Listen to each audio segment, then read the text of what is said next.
Hello बच्चों, art of education में आपका वेलकम है। बच्चों, आज का जो वीडियो है वो आपके डाउट को लेके है। बच्चों को CUET फॉर्म फिल करते वक्त बहुत तरह के कन्फ्यूज़न हो रहे हैं, उनके बहुत सारे क्वेरीज आ रही है। तो आज मैं जो भी बच्चों के क्वेरी आ रहे हैं, मैक्सिमम उन क्वेरीज के जो भी आंसर है वो उसके ऊपर ये वीडियो है, ठीक है। तो एक एक क्वेरी को हम लाइन से देखते हैं। देखिए, सबसे पहला जो बच्चों का आ रहा है क्वेश्चन कि सब्जेक्ट कॉम्बिनेशन को लेके कि मैम हमें CUET फॉर्म में क्या सब्जेक्ट कॉम्बिनेशन फिल करना है। तो देखिए बच्चों, वैसे तो मैंने अदर यूनिवर्सिटी के सेपरेट वीडियो बना दिए हैं जो कि आपको मेरे चैनल पे मिल जाएगा, जैसे कि DU का मैंने बनाया है, जामिया का है, IP का है, ठीक है। तो अदर यूनिवर्सिटी के मैंने एलिजिबिलिटी क्राइटेरिया वीडियो मैंने बनाई है। फिर भी आप लोगों को प्रॉब्लम हो रही है सब्जेक्ट कॉम्बिनेशन फिल करने में, तो मैं आपको एक बेस्ट सब्जेक्ट कॉम्बिनेशन बता रही हूँ जिसके अकॉर्डिंग क्या होगा, आप मैक्सिमम यूनिवर्सिटी के लिए आप एलिजिबल हो जाओगे। तो वो सब्जेक्ट कॉम्बिनेशन जो है वो आपका होगा 1 लैंग्वेज, ठीक है। एक कोई भी लैंग्वेज आप फिल करोगे, हिंदी या इंग्लिश में से। सेकंड जो है 3 डोमेन आप फिल करोगे और एक जनरल टेस्ट, ठीक है। 1 language, 3 domain and general test. अगर आप ये 5 सब्जेक्ट फिल करते हो, जैसे मैं बता रही हूँ 1 language, 3 domain and general test, तो उसके थ्रू आप मैक्सिमम यूनिवर्सिटी के लिए आप एलिजिबल हो जाओगे, ठीक है। तो पहली क्वेरी आपकी ये थी जिसका मैंने एक सटीक आंसर आपको दे दिया है कि आप ये कॉम्बिनेशन अगर आप लेके फॉर्म को फिल करते हो तो आपको कोई भी दिक्कत नहीं आएगी। नेक्स्ट जो डाउट बच्चों का है वो ये है कि मैम ये SC ST OBC EWS ऐसा कोई भी सर्टिफिकेट अगर हमें लगाना है CUET के फॉर्म में, तो उससे रिलेटेड बच्चों के बहुत ज़्यादा क्वेरी हैं। तो मैं देखिए आपको क्लियर कर रही हूँ। क्या होता है जब हम फॉर्म फिल करते हैं तो सर्टिफिकेट, जो भी सर्टिफिकेट हम लगा रहे हैं, ठीक है, CUET के फॉर्म में जो भी सर्टिफिकेट, कास्ट सर्टिफिकेट या कोई भी सर्टिफिकेट अगर आप लगा रहे हो तो वो 1 अप्रैल 2024 के बाद का ही होना चाहिए। जो उस पर डेट है वो 1 अप्रैल 2024 के बाद का होना चाहिए, उससे पहले का नहीं होगा। अगर उससे पहले का होगा तो फिर मान्य नहीं होगा, ठीक है। एक कुछ बच्चे ऐसे भी हैं जिन्होंने अभी सर्टिफिकेट बनवाया ही नहीं है, ठीक है। तो उन बच्चों की बहुत से क्वेरी आ रहा है कि मैम अभी तो हमारा सर्टिफिकेट बना ही नहीं है, फिर हम कैसे सर्टिफिकेट के लिए फॉर्म फिल करें। तो देखो बच्चों, जब आप सर्टिफिकेट अगर आपको बनवाना है तो जब आप अप्लाई करोगे सर्टिफिकेट के लिए तो आपको एक रिसिप्ट नंबर मिलेगा वहां से अप्लाई करने वाला, ठीक है। तो आप CUET के फॉर्म में उस डिटेल को आप फिल कर दोगे, ठीक है। उसमें ऑप्शन आएगा कि आपने अभी अप्लाई किया हुआ है, ओके। तो ये हो गया आपका सर्टिफिकेट का, ठीक। नेक्स्ट थर्ड डाउट जो बच्चों का आ रहा है कि मैम जब हम फॉर्म फिल कर रहे हैं तो उसमें अपार ID मांगी जा रही है, ठीक है। तो मैं आपको बता दूं, अपार ID जो मांगी जा रही है, वैसे तो मैक्सिमम बच्चों के अपार ID बन चुके हैं स्कूलों में, ठीक है। तो अगर आपको अपनी अपार ID पता है तो आप अपनी अपार ID के थ्रू आप अपने फॉर्म को फिल कर सकते हैं। लेकिन अगर आपको अपार ID नहीं पता है तो जो है कंपलसरी नहीं है, मैंडेटरी नहीं है कि आपको अपार ID के थ्रू ही फॉर्म फिल करना है। उसमें आप नो अगर कर दोगे तो फिर आप जनरली जैसे नॉर्मल फॉर्म फिल करते हैं वैसे आप कर सकते हो। तो उसमें दोनों ही ऑप्शन है, आप चाहो तो अपार ID के थ्रू करो और अगर अपार ID आपको नहीं लगाना है तो आप फिर नो का ऑप्शन आप क्लिक करके फॉर्म में आगे प्रोसीड आप कर सकते हो, ठीक है।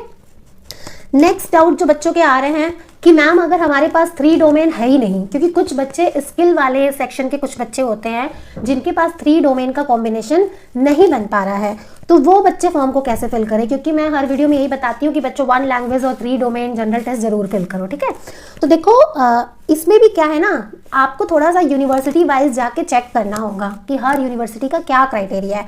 अब जैसे अगर हम DU की बात करें तो DU में क्या है कि आपको DU से अगर किसी भी सब्जेक्ट में अगर आपको ऑनर्स करना है, ठीक है, तो आपको 3 डोमेन CUET में फिल करना कंपलसरी है, तब भी आप ऑनर्स कर पाओगे।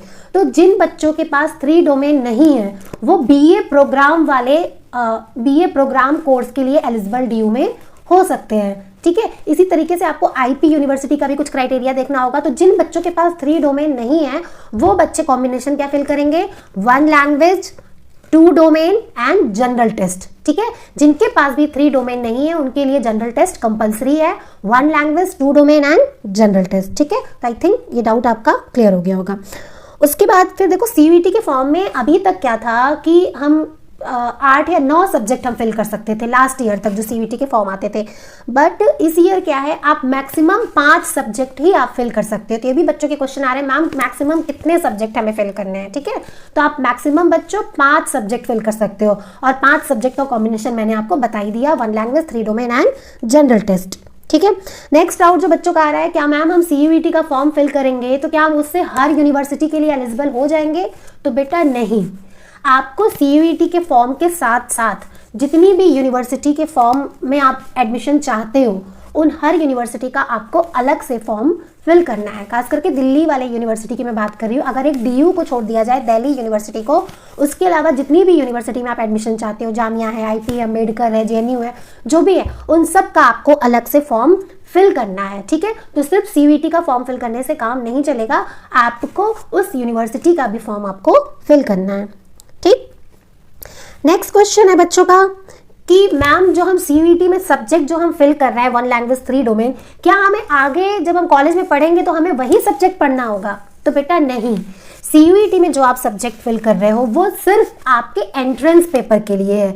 जिस एंट्रेंस पेपर को जब आप पास करोगे तो उस पासिंग नंबर से आप यूनिवर्सिटी में किसी भी कोर्स में आप एडमिशन ले सकते हो, जिस भी कोर्स के लिए आप एलिजिबल रहोगे। तो ये जो पेपर जो आप फॉर्म में सब्जेक्ट जो भर रहे हो, ये सिर्फ CUET के एंट्रेंस पेपर के लिए आप फिल कर रहे हो। ठीक है, क्लियर? तो इसका कोई रिलेशन नहीं है आपके आगे के कोर्स से। ठीक, तो ये कुछ क्वेरीज बच्चों के मेरे पास आए थे, जिस पे मैंने सोचा बहुत से बच्चों के पर्सनल बार बार किसी का व्हाट्सएप पे मैसेज आ रहा है, किसी का यूट्यूब वीडियो पे कमेंट्स आ रहे हैं। ठीक है, तो मैंने सोचा कि मैं इस पे एक वीडियो ही बना देती हूँ कि बच्चों का कॉन्सेप्ट क्लियर हो जाए कि उन्हें किस तरीके से फॉर्म को फिल करना है। तो आई थिंक सो बच्चों, अब आप लोगों को इस वीडियो के बाद कोई डाउट नहीं रह जाएगा फॉर्म को फिल करने के लिए। अगर फिर भी अगर आपको कोई डाउट है तो आप अपने क्वेश्चन मुझसे पूछिए, मैं आपको रिप्लाई करूंगी। तो ऐसे और अपडेटेड और इन्फॉर्मेटिव वीडियो के लिए आप प्लीज़ मेरे चैनल को लाइक, शेयर और सब्सक्राइब ज़रूर करें। Thank you.